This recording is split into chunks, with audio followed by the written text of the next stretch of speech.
program. So each ranger patroller will be asked to kind of read through that and then sign off if they are on board. But we're happy to be able to kind of provide some sort of a volunteer opportunity to some folks.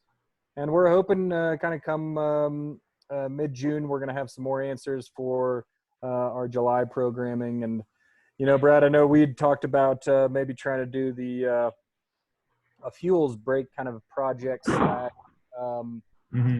meeting for June. And, you know, that's probably still up in the air. We can sort of see how the next few weeks unfold to see how that goes. But I think just like everybody else, we're really playing it by ear at this point, but following all the state and local government guidelines and recommendations as much as we can. And yeah, we're hopeful. We're hopeful that we'll be able to get back out there. But it's really weighing risk and reward, and our, you know, the safety of our staff and our volunteers is, you know, especially this season, just by far and away outweighs anything that we can get done on the ground. So as soon as we feel like we'll be able to have people out there safely, we'll move forward.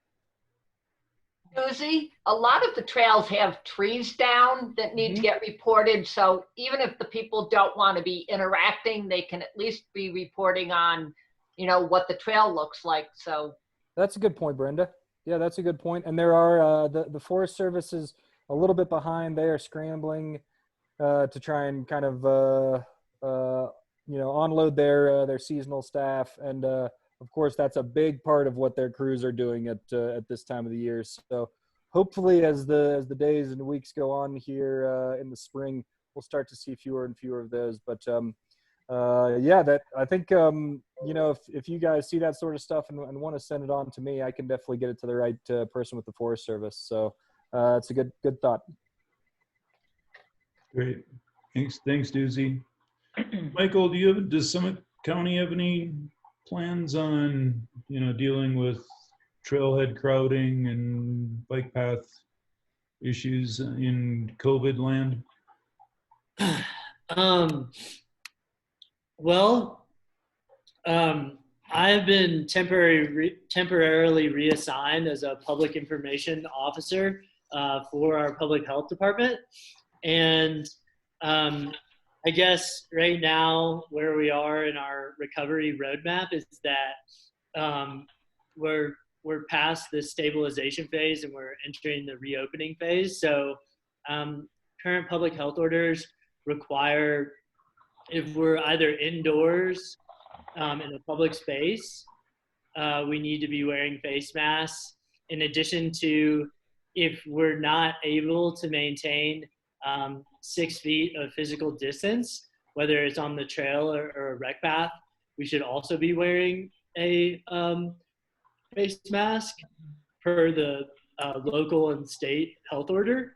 But I think just in general, what we found and what, you know, going on the state and national science is that most transmissions happen indoors.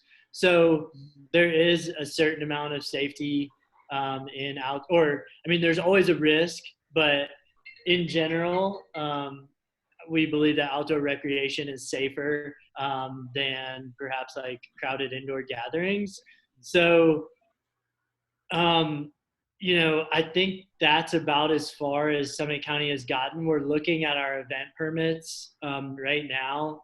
People are still trying to permit for events in the future. We're evaluating that.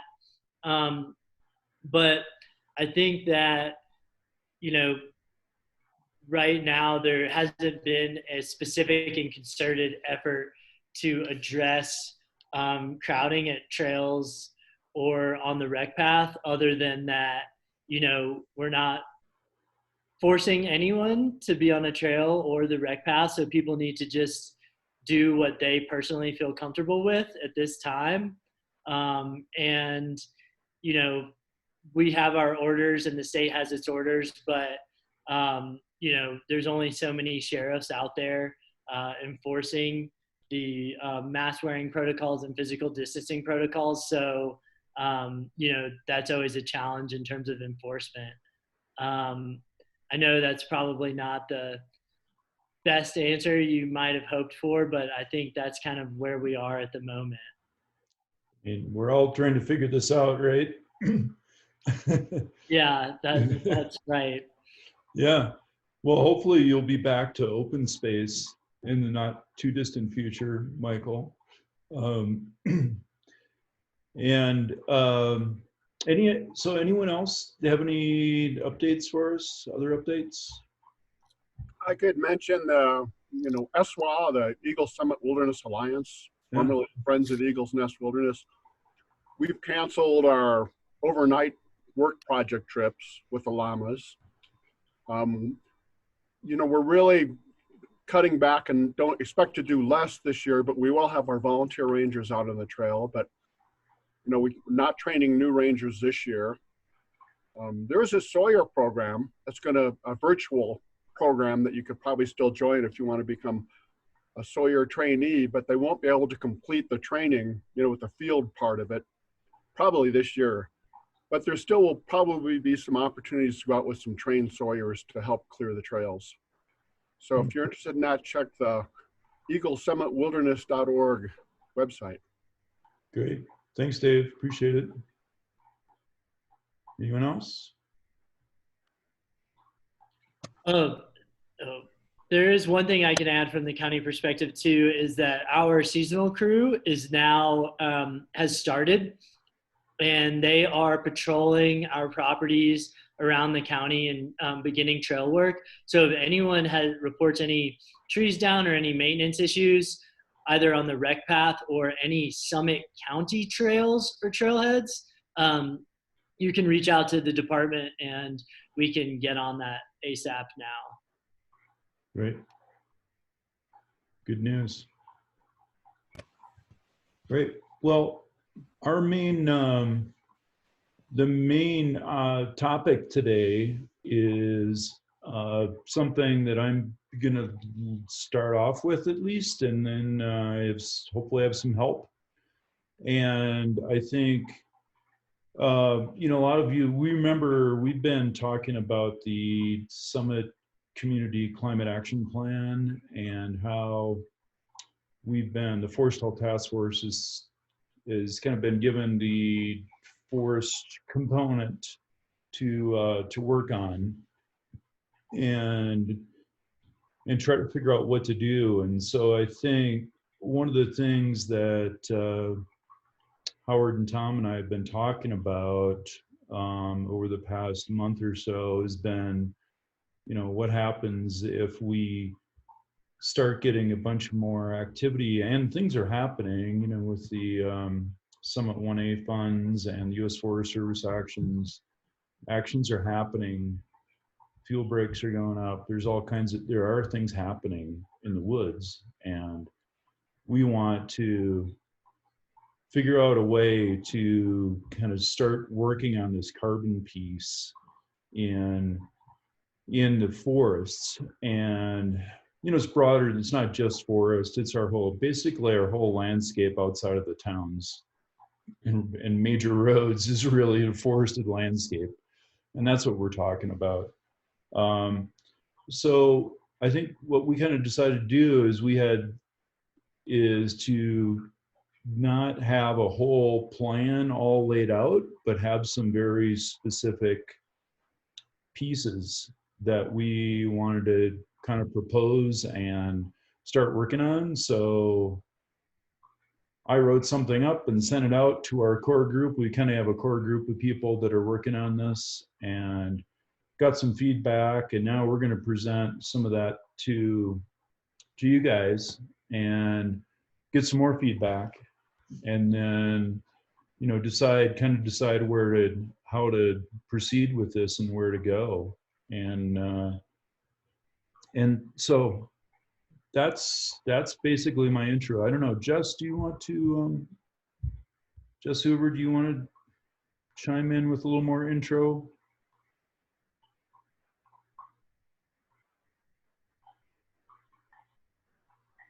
Hi, sorry, it took me a second to unmute and put my camera on. And I'm hiding because I haven't changed since I ran this morning. Well, that's a good reason. So it's the benefit of working from home. Yep. Um, well, I would just say thank you to you all, because truly this is a project that we do not have the bandwidth nor frankly the expertise to take on. And I think that the Forest Health Task Force is a really great group to kind of take up the effort and find the appropriate partners. So I just appreciate your continued interest in this project. Thanks, Jess. Appreciate it. Hope you had a good run. Forest Pass Road is dry. So if anyone wants to have a nice walk, it's a great place to be.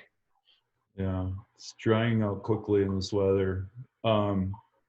So I'm gonna set this up. I got just a few slides to kind of set this up, and then I'm gonna ask some other folks to chime in as well, and anyone can comment at any point. Hang on. Why is this not coming up?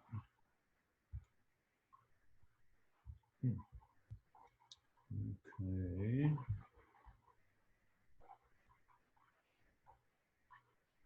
You'd think I'd be better at this point, but here we are. Okay, so can you guys see that? I see some nods. So just setting this up, right? We've got the carbon cycle, and you can see kind of over on the right side of that, get this big fossil fuel piece of it. And although we're not really doing anything with that, most of the rest of this slide shows kind of where all the different pieces that we want to think about and work on. And so forests, as we know, sequester or take carbon out of the air. They consume carbon dioxide and bind it into the wood. And so they become sinks of carbon on the landscape. And since they live for potentially decades, you know, they're great carbon sinks. And so, and you can see though, there is a fair amount of decomposition. So when forests, when their leaves and plants and things like that, and trees fall and start decaying, as they decay, the carbon goes back into the atmosphere. And wildfires consume a fair amount of carbon, although they're relatively small in area. So it's not really that big of a deal. And then some of that carbon that's decomposed and accumulated by trees actually goes into the soil. And then really what ends up happening to trees, and if we've managed the forest and cut down some of the trees, then, you know, where those trees end up, what do we do with them, right? That matters. If we make houses out of them, or furniture, or some other product out of the wood that stays as wood, then that carbon stays sequestered in those products for potentially, you know, centuries more, potentially. And, you know, although some of it, even in harvesting for lumber and things like that, some of it is still lost to decomposition and burning and other things like that. So that's kind of the basic piece of it. It's a nice slide. And in Summit, I think Jess was saying something like, in Summit, there's about 10% of the carbon is sequestered in the forest. So this is another interesting graph I just thought I'd throw out there. It's like, what do we have to work with? You know, and this is in the US. So, you know, our forests are a little bit different than a lot of them. But, you know, that biggest chunk, the bottom of that graph, which is the biggest chunk, is the carbon in soil. And then you have those three middle ones are forest litter, dead wood, and then above, below ground biomass. So, you know, there are things living in the soil, right? And in the litter. So all those things together comprise a fair amount of the carbon. And the thing that we really can work on and have more effect over is that above ground biomass piece. Although we can, if we have development and forest fires potentially with erosion afterwards, road building, things like that can impact that forest litter, deadwood, below ground biomass, and even some of the soil carbon. So we can have impacts on all of those, but we can talk about that later. But what I'm kind of focusing on right now is that above ground biomass piece that's more trees. And we can talk more about this, and Tom can talk about this a little bit too, is like there's other components in our forested ecosystems that are important, and some of those are like riparian areas and wetlands. They can be good carbon sinks as well, just because they're really productive. A lot of water, they can create a lot of soil. You can see that's a major component here, so they can be really good places. So when we don't have trees on a site, then we're losing that top component, right? And the other thing we have here, this is just a picture of one of those fuel breaks by Peak 7. And one of the things that we've been doing with forest management in Summit County is creating some of these fuel breaks. And there's quite a few of them, and there'll probably be more. And they are, as we know, they're designed to protect homes and structures and help save people's lives. So these have a social benefit. And the problem is we want these things to be pretty, we want them to not have that many trees on them. And so this one is pretty big, but a lot of the smaller the smaller ones up, like up in Silverthorne and Wilderness, some of those they were pretty effective, like during the Buffalo Fire. So, but we're taking trees off those sites, and we really don't want a lot of trees to grow back there. Not as many as there were anyway. And so that's going to go in the opposite way. We're not. And then some of the sites where where the U.S. Forest Service has done some fuels reduction treatments, you've seen some of these piles burning, and so some of them are relatively inaccessible. So the Forest Service goes in with hand crews, and they'll cut down trees and hand pile them and then burn them in the wintertime. So, not only are they reducing the amount of standing biomass that's holding carbon, but then they're burning it, which then sends it up into the atmosphere. So, those have other benefits. And one of the things that we've been thinking about is, how do we keep doing these projects, because they still have a lot of benefit and we need to do them. But how do we do those and still start achieving our carbon goals at the same time? So we said the Summit Community Climate Action Plan. So we were talking about the Forest Health Task Force, us,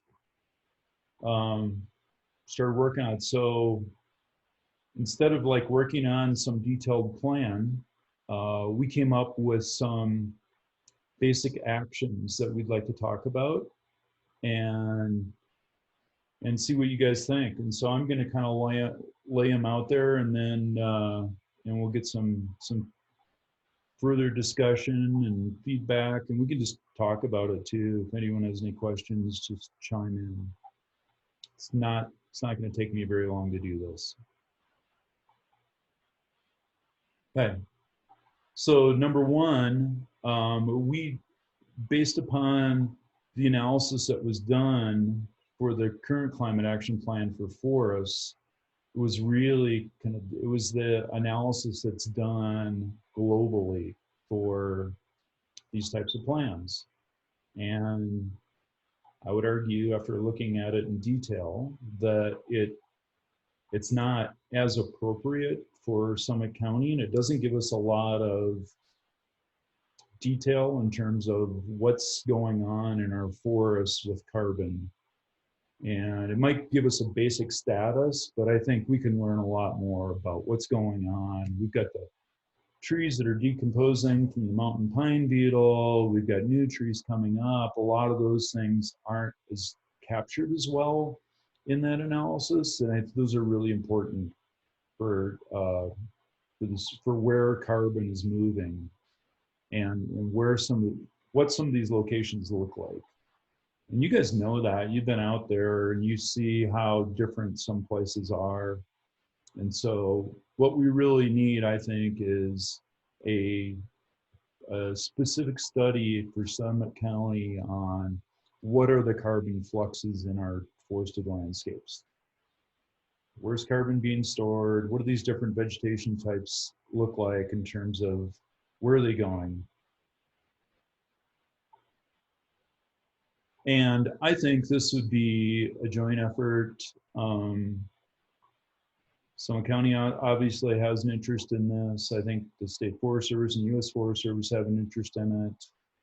Some of the towns probably do, and there's some other stakeholders as well that probably would have some real interest in this study. So, you know, one of the questions is how do we do this now? All the towns and counties' budgets are probably are hemorrhaging right now. So, you know, how do we do this?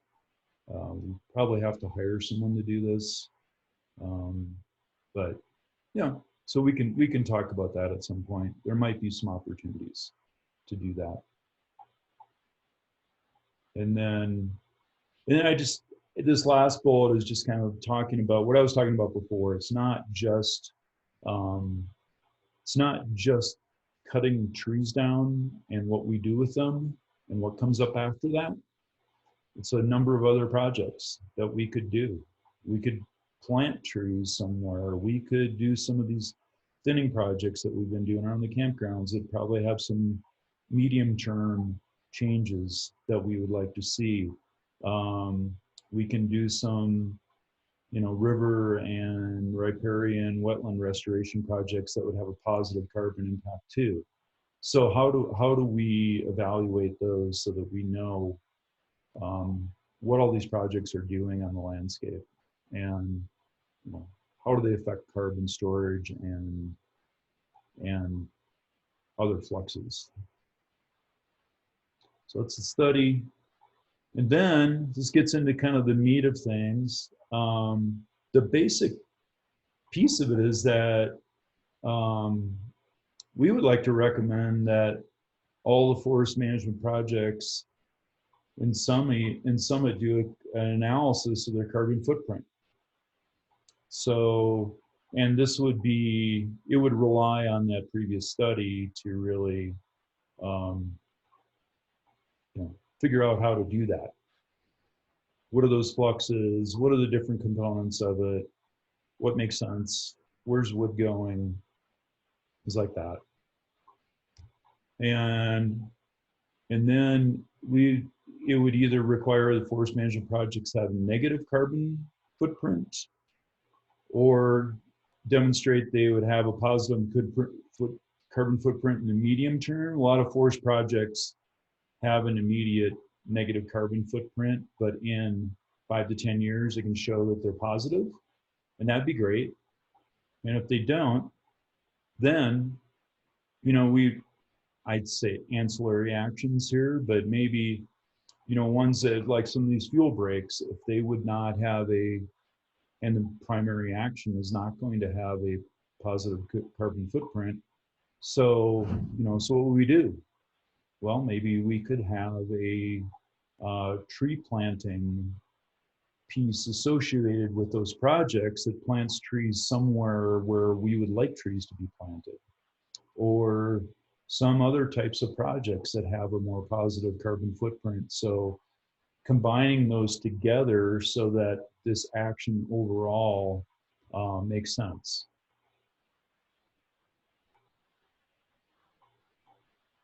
And then, yeah, as I was saying, carbon, I guess call them carbon offsets if you want to. You know, it's an old term. It's kind of where the carbon bank carbon credits come from. You know, if you're having a negative impact on the carbon footprint, then you would do some other action at the same time to compensate for that. And you know, and this would involve documentation of what's happening in that area and how you're changing it with your project.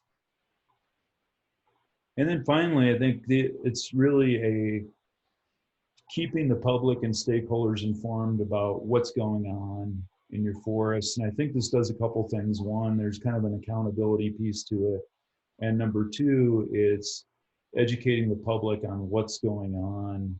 And maybe there's some people that want to be more involved in things in this piece of it. And then we can, you know, get them more educated, and they could become more involved if they want to, and become part of this.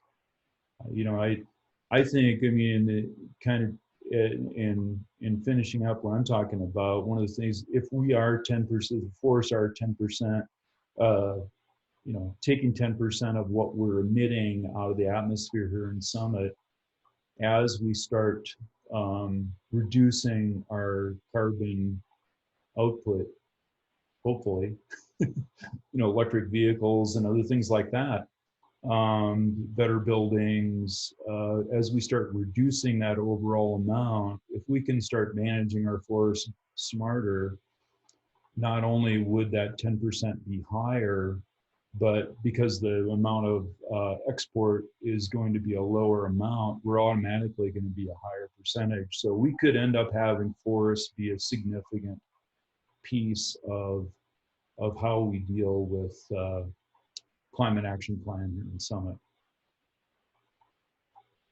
And I think that's it. So I know Tom and Michael might ask both of you to kind of weigh in at some point, and so you guys are up. And Jess, if you want to weigh in too, feel free. Brad, I'd just like to mention, thank you first of all for putting that together. And it's going to seem abstract, but I'd just like to throw this out for, you know, we think of carbon, that's pretty abstract. You know, typically you look at an investment, you build a factory, it clicks out widgets, and you get a profit margin, and that's economics. Well, and I don't have the answer today. I'd like the chance to present it another time, to start thinking of nature as an investment, and an economic unit. So carbon, I mean, trees and vegetation like it, you know, but we're trying to head towards a carbon less intense society. So any investment into a carbon flux team that does this work, it's an expenditure, but it's also an investment in getting rid of, monitoring, and ultimately prescribing those anecdotes that reduce, quote unquote, a bad thing, the carbon. So I just encourage everyone to, if you haven't already, to start looking at investment in nature as an economic value. Kind of one example, you know, it ties into whenever I listen to State of the River, you know, climate change, we're not gonna have enough water in addition to consumptive uses. Well, this could be looked at as a beyond adaptation, mitigation against climate change, thereby enhancing our water resources and reliability. That's a magnificent economic value for all downstream users.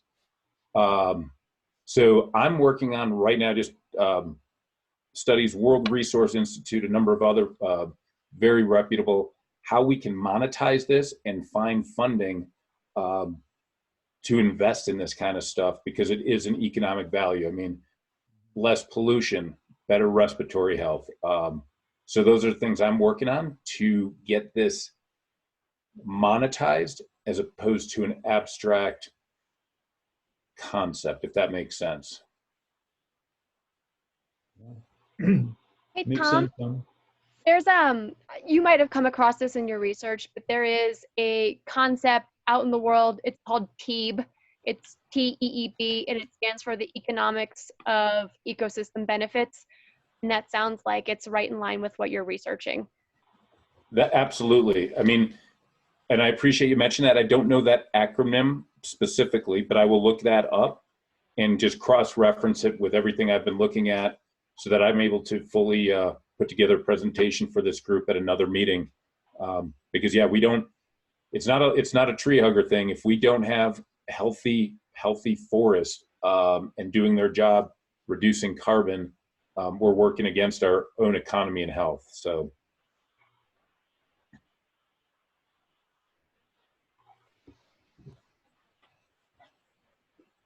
Michael, you want to chime in a little bit?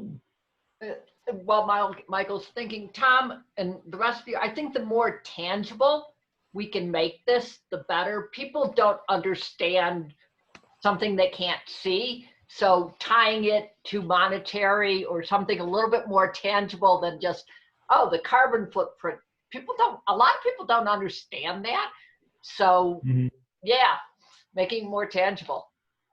I will, in my analysis, I do tend to abstract. I'm comfortable with abstract, not abstract, but yeah, I'm billowing with the clouds up there.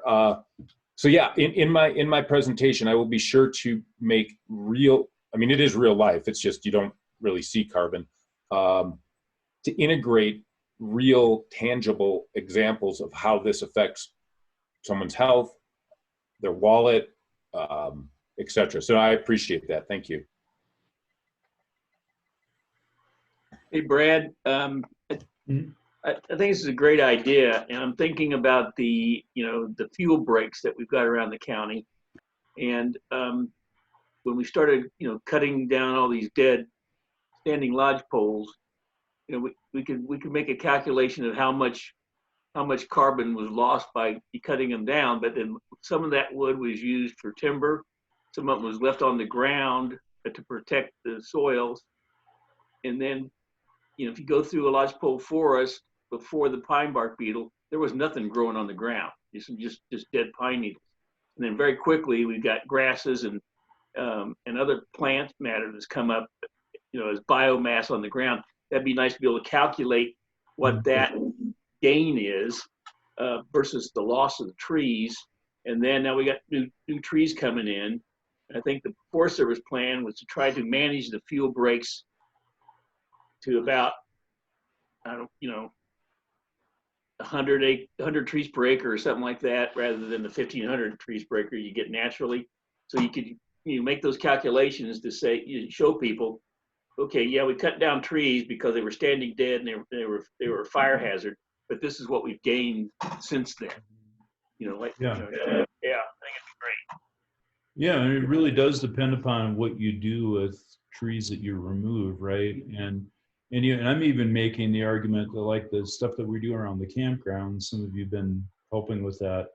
That's really more positive. Even though you're cutting out these little tiny trees, it's like you're going to end up with wider spaced, larger trees in the end, which probably, are going to be healthier and might actually be probably be a better carbon footprint in the end.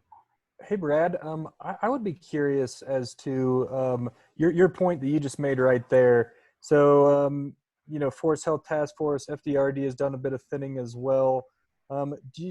Just out to the group, is there any literature out there that speaks to carbon sequestration of one very healthy tree with plenty of nutrients and no competition around it, as opposed to a doghair lodgepole that might have, 20 trees in the same area? I'm sure that's probably a little bit of an abstract concept, but I would be interested on that just for the sake of these thinning projects, if nothing else. Right. So I've tried to find some research on that, and I haven't found it. But if you look at there's some forestry research on how you do thinning and how that impacts the growth and health of the remaining trees. And so it does have an impact. And usually sites, especially up here, we have a lot of our sites are relatively limited by weather and water. You know, so we've got a lot of sites that just need more water and warmer temperatures, especially at night, to keep growing more. And so so when we have these limited sites, then the amount of biomass that the sites can produce based upon how much water it has and nutrients and all that is a given amount. So you can choose to put those into a bunch of spindly lodgepole, or you can choose to put it into a lot fewer. They're going to be bigger and healthier, and you end up basically with the same biomass. So I don't think you end up with, you know, more, but you end up with healthier, which is good. So we'll be less susceptible to the next pine beetle, and we'll be and there'll be more ground cover. You're probably sequestering more carbon in the soil because of that. So I think we could direct the study I was talking about early on to give us some of those answers, and maybe they won't be as precise as we want, but at least we'll understand the way carbon's moving through our forests when we do different actions. My perspective. Can I just jump in and ask Michael a quick question? Yep. Sure. So, not meaning to put you on the spot. So, open space, when you there's an assessment done of conservation value. Is that a fair, purchase price? Not to get in the legal piece of it, but is, included in conservation value, is there an assessment of, or could there be, with reasonable assessment, carbon stock and future carbon sequestration potential given subsequent stewarding of the land? Has that been part of it, or would that be too cumbersome of a undertaking? So the Open Space Department has a criteria by which they evaluate properties for acquisition, and that is currently not part of that criteria. It's a little more qualitative than that. However, I don't think that would be impossible to include. I'm not sure how you would analyze it on a parcel by parcel basis. I'm also not sure that it would greatly change how our Open Space Department and the OSAC recommend properties. However, I guess if a property had a great potential for carbon sequestration, then that could potentially bump it up larger than it might be otherwise. So yeah, I mean, I definitely think that's a possibility and a conversation that we could have with them. Talking to the broader points, Brad, I can kind of jump in now. I wanted people to have an opportunity to have a discussion. I don't have too much to say, but I would like to start off with just saying, I think your first bullet point is 100% in the right direction. Maybe Jess can talk a little bit more about this, but without Donna kind of pushing to include forests in our climate action plan, I'm not sure they would have gotten in there, because I'm not sure it's something that with regular carbon accounting, communities normally take into account. So I think absolutely we need to continue to take into account the carbon that our forests are either sequestering or emitting. I think that at least as of right now, the plan is to reevaluate our carbon footprint every 3 years. And Jess can maybe correct me if I'm wrong on that, or maybe it will get pushed back to 5 depending on budgets. But I think it will be really important to continue to monitor and use better data to evaluate kind of what you're talking about. And terms of, you know, what is happening in the forests. So initially, I just want to say I have like a big amount of support for that. And I think one thing the Forest Health Task Force could do is continue to monitor and evaluate kind of what are the best means for doing that. Is there some kind of generally accepted standard?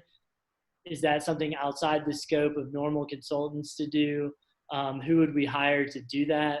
Things like that.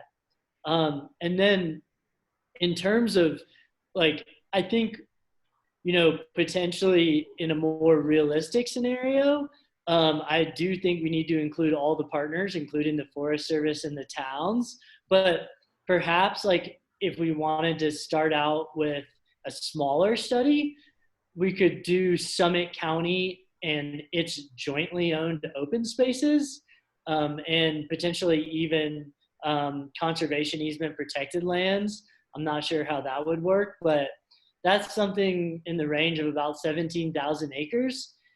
And we could maybe start out with like a smaller pilot, look at Summit County first, and then decide, do we want to extend this into the forest and what that partnership would look like? You know, that's just another thought that, you know, I think the study would be a lot cheaper. I think, you know, maybe it's on a smaller area. And then the third thing is, like, I know Park City is planning on using carbon, their open spaces as a carbon sink to allow them to say they are net zero carbon community. So it'd be interesting to see what, how much carbon just the open space is sequestering or emitting.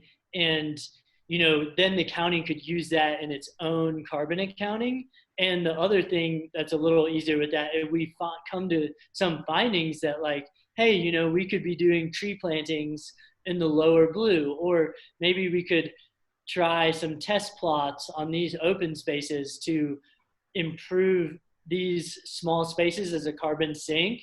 Those projects are more feasible than perhaps they would be on the national forest. So, you know, maybe we start small and then try to expand.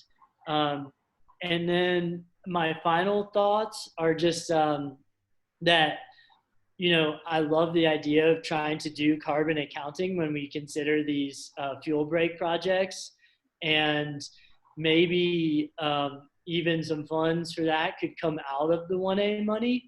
I'm not really sure, but I think that's a possibility. And I do not know, though, what the political will would be to add that extra level of accounting onto these projects. So that would be something we would have to evaluate. Yeah. Oh, I agree. I mean, that's the hard part. This is, you know, relatively aggressive to try to do and propose, because we're going to have to get everybody on board. And the U.S. Forest Service, that does, you know, owns the vast majority of the forest land in the county, doesn't have to do this. Yeah. So I just want to make a quick comment on who owns the land. My understanding is the public owns the land.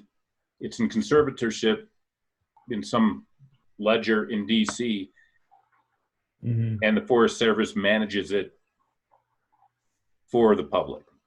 Right.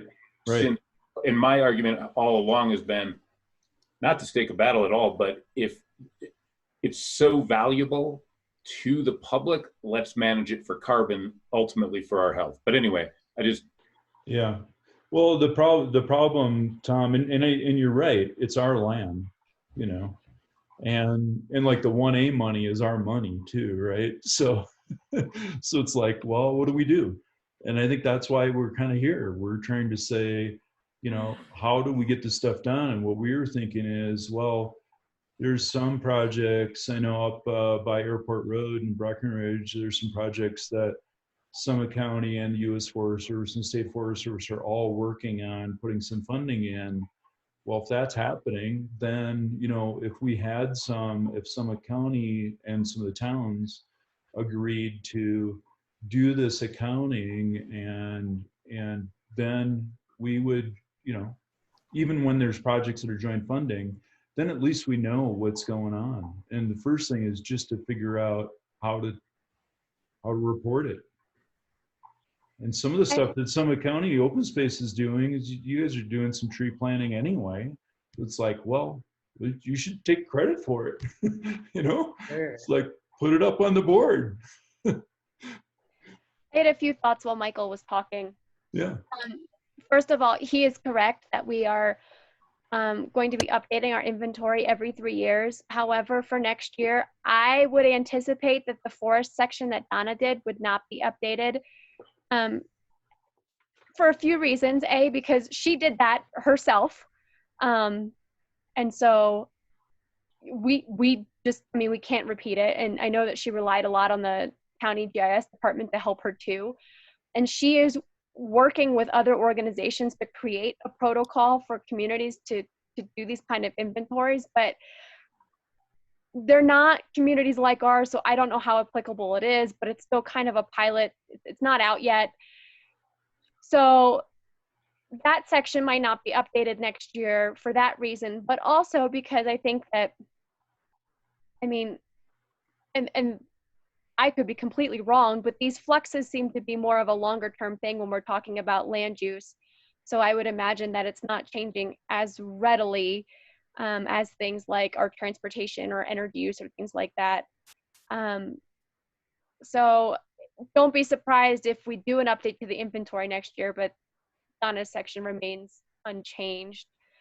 However, so as Michael was talking, it occurred to me that I wondered if some of the universities would be interested in this for their forestry students. This seems like a really interesting project, something that I think is more people will want to know about in the future and how to do, and could be a really interesting master's thesis or something like that. So I wonder if there would be free help somewhere from, you know, CSU or CU and getting their forestry departments engaged. Yeah, good point, Jess. We could, I can reach out to CSU and see. Sometimes when you come up with an idea, you still need to come up with some parts of funding for grad students. They still cost money. They do. But that might be an easier lift to get that done that way.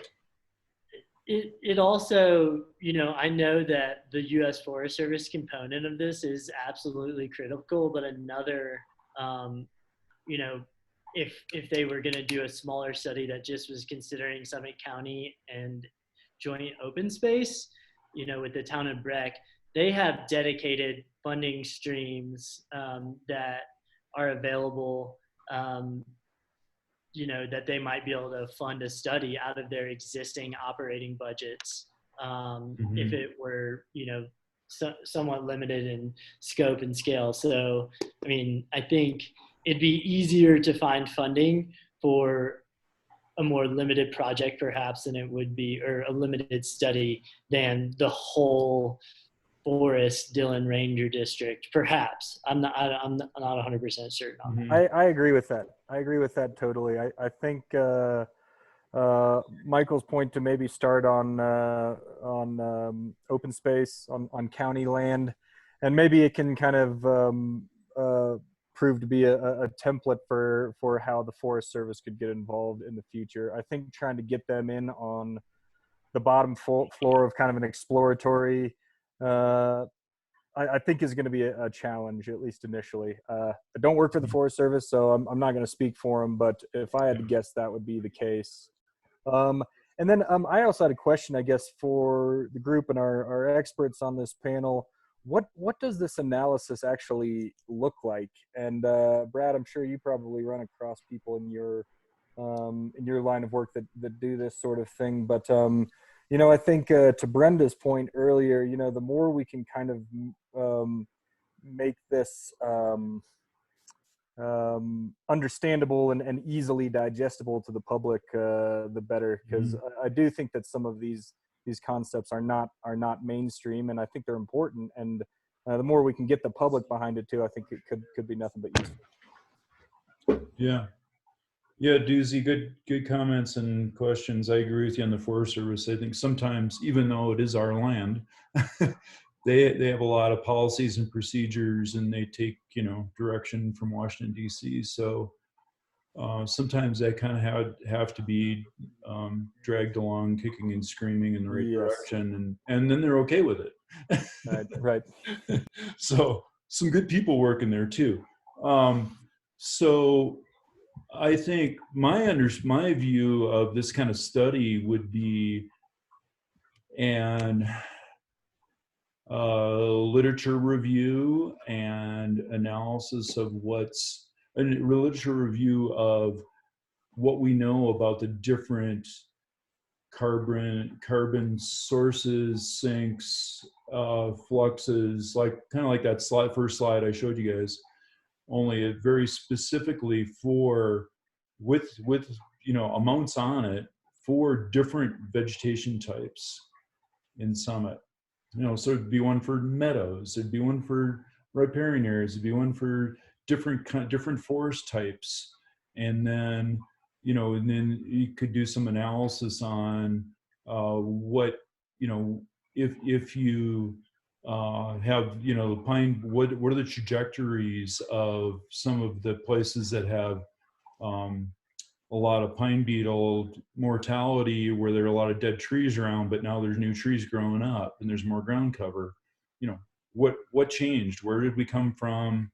Where are we going with those things? So we also need to know kind of like what not to do, right? So if some of these areas have some good trajectories in terms of their carbon, then we need to know that those are important places. Where the other ones might need, if we wanted to manage them and try to put them on a different trajectory than like we do around the campground tree thinning projects, then we think we know what we're doing there.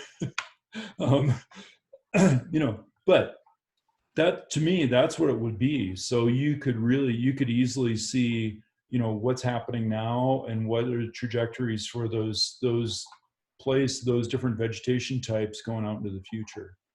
And that would give us a background to do any of these analyses on forest management projects coming up, or reforestation projects, or thinning, or fuel breaks, or whatever. You could plug what you're doing into that analysis and come up with new on what are you doing with what are you doing with the wood? What are you doing? Are you going to burn any of it? And maybe that's your only option, so you need to do it. If I may just quickly jump in, and with regard to what does the analysis look like? In my mind, it's to dovetail off what Brad just said, it leads to policy goals. It leads to policy goals, small tactical, logistical project implementation, but ultimately also intertwines, and I mentioned this earlier, the economic value. I can't emphasize enough. I'll have more in future meetings, so that you could say, hey, if this is done at scale, micro and massive scale, this saves our water, which saves, I'm simplifying it, saves $100 million a year to the Colorado Basin. I mean, just making up a number for an example. So it leads two ways. They all meet, but it's policy and implementation of projects, and what do those mean economically? And human health is an economic unit. So it really leads to, what does this do? What projects do we avoid? As Brad mentioned, what do we scale up? Oh, these are really good. Really, every stream bank in this forested watershed was stabilized.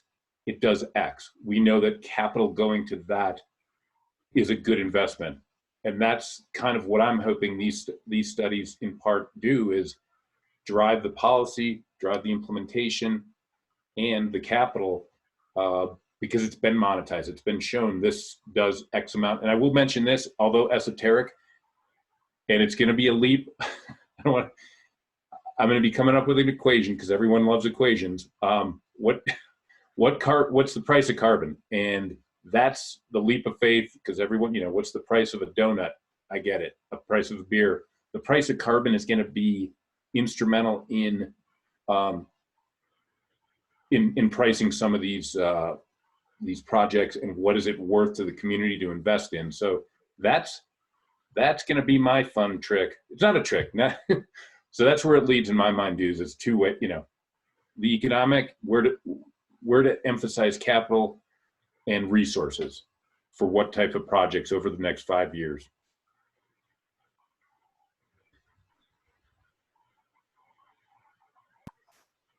I have a couple comments I'd like to Dave. make. One is, I think this is great, and I think it's important. When I got on the internet and took a quick look, it turns out in the Amazon, we've lost about 7%, a little less than 7% of the Amazon in the last 20 years. Here in Summit County, when I look at the Summit Daily and the numbers they reported in 2015, we are losing over 7% of our forest up here. So we're really not doing our fair share, if there is such a thing. We were talking about sequestration and how fast it happens. And part of the answer for you, Doozy, is when I go out and I look at the literature, it shows that trees that are 50 to 100 years old are sequestering carbon much faster than younger trees. Part of it is you see this little tree that may double in size, but it's so small to start with that you add 2% to a big tree, you've added a lot more mass.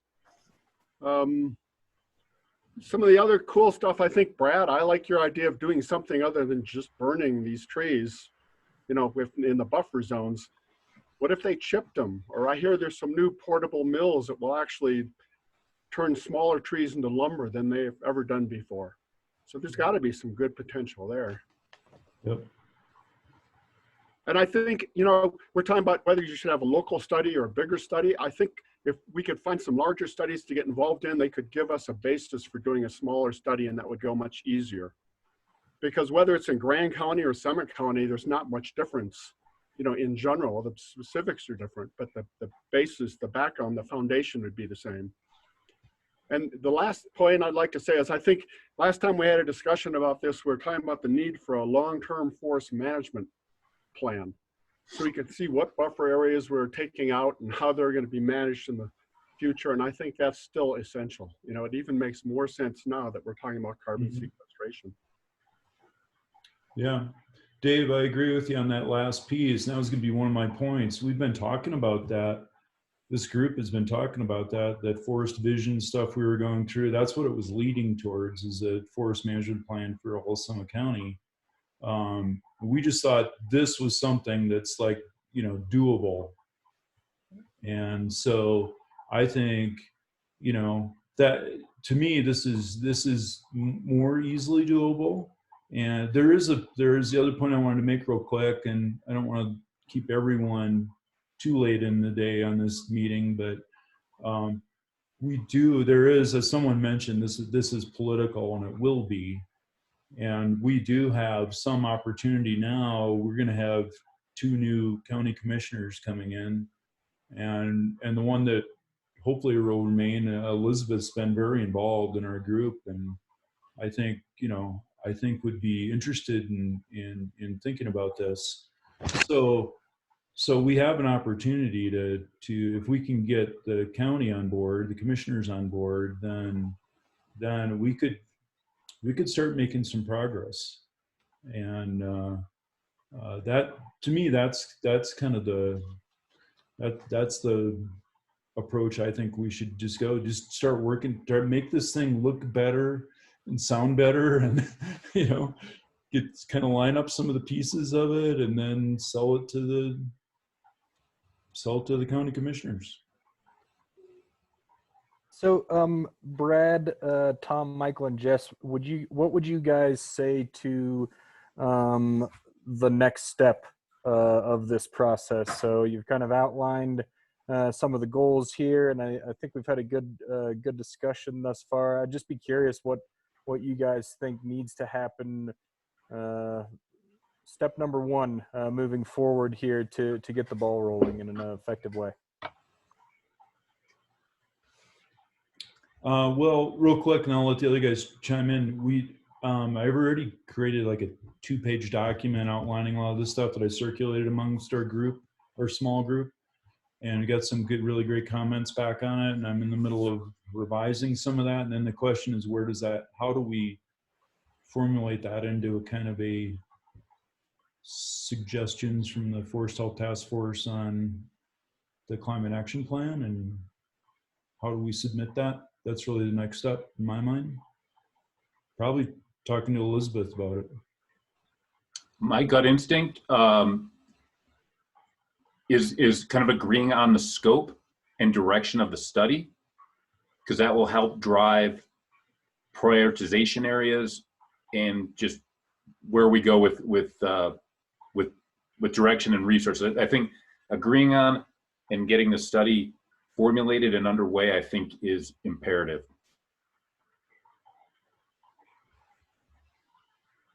I would also say that I think there needs to be some sort of element of a proposal. So not just saying, hey, we want to do this study, but having already reached out to stakeholders and partners and getting them on board. So you can, when you pitch this, say, we've already reached out to the State Forest Service and the U.S. Forest Service, or, you know, the Open Space Department, whoever, you know, these partners are going to be, already getting them on board. And promise one of the first questions is going to be about cost. So having some sort of estimate idea of what something might like this cost, because no one is going to say yes if they don't understand the financial implications. And I'm going to advocate one more time, and with my apologies to him, because I know that Michael is only working part-time on sustainability right now, but I do think that he is going to be a better project champion because he's already within the county and has these connections, having worked in open space previously, that I think, Michael, that you're going to be like a really important liaison in all of this. Yeah, thanks for saying that, Jess. Just to let everyone know, I'm actually no longer with the Open Space and Trails Department. I was hired in March as the county's new sustainability coordinator. So it's probably even more apropos that I'm on this call in this role at this moment. And it'd be great to get a couple of our new resource specialists participating regularly in Forest Health Task Force conversations. But like Jess said, you know, the county, at least from my personal perspective, the county definitely has a, you know, we would love to know what our forests are emitting or sequestering.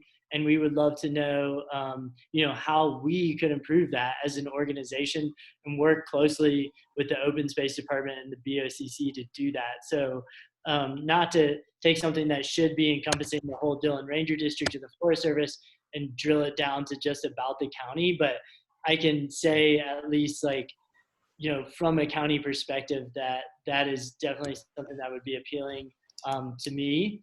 And yeah, I'd like to help out and continue these conversations. I think the one thing I would have to add, in addition to all the previous comments about the best way to move this forward, I think if there is any type of standard protocol or, you know, best practices for doing this, I think it's going to be important to follow those, just because, you know, like Jess said, Donna kind of put together a team, and we have used some kind of novel GIS with some best practices from some professors around the country to come up with what we think is a pretty good analysis of what Summit County's forests were doing.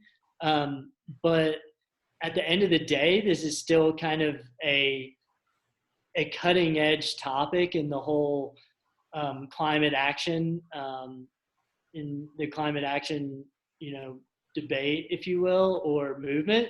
So if there's any, you know, that's just one more comment that I think would be helpful. Great.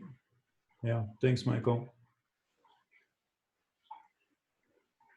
So I think right now what we need to do, and I agree with Jess, I think one of the things she said was the that we need to kind of create a proposal, if you will, for the county and some of the towns to consider. And but we also need to reach out to the State Forest Service and U.S. Forest Service and make sure they understand what we're doing as well, what we're proposing. And so, we've got a little bit of work to do. It's not that hard, and we'll keep going. I think the hardest part was just getting a draft of this 2-page thing out off my hands. Starting sometimes is the hardest thing. So I think we've got a good approach, and we'll just see how it goes. Go from here. I'll download with Howard when I get back in touch with him, and then we'll communicate with our core group again, and just kind of just try making some more progress. Just say thanks It's again. it's tough times, but yeah, go ahead. Thank you. I mean, it is really, really exciting, and it makes me wish that I knew more about forests and carbon Mhm. fluxes and how it works together. So I'm excited to see how this turns out. Yeah, well, and I think this 1A funding with Summit County and how it's being kind of leveraged with other partners is giving us an opportunity, because if we can get the county on board and say, here, we need to do this, we need to keep track of our carbon footprint, and we need to start doing modifications to projects that we can to make them work better. And a lot of places don't have that because they're just relying on the U.S. Forest Service to do whatever they're going to do. And so it's an opportunity right now. It really is. Brett, guys, I need to hop off the call, but I just wanted to say thanks so much for putting this presentation together. Very informative. Good to see some of you and hear from many of you, and look forward to hopefully being able to be a part of this in the future. But thanks for everybody's efforts putting this together today. Brad, thanks for hosting. Thanks, Doozy. Anything else for the good of the group before we sign off? I just want to say how excited I am. Traditionally I would just look at discounted cash flow and asset allocation and all, it's boring after a few years, but to know, it is. How long can you look at a Bloomberg terminal? But to know my gut instinct, this is like cutting edge. Michael might have said this is cutting edge of an emerging asset class where resources are directed, and it's a natural asset resource asset. So I'm excited to be working on this with the group, and thanks for your patience with, I guess, my wonkish stuff that I apparently make more tangible, and I will do my best for the next meeting to do that. Mm-hmm. Well, and Tom, there is a price on carbon in California and other parts of the world, so it's not a crazy idea at all to try to think about what that might be here. All righty. Operation Carbon Cowboy. Let's do it. Thanks, guys. Thanks, Brad. Thank you, guys. See ya. See ya. Appreciate it. Appreciate it. Take care. Thanks. Stay safe.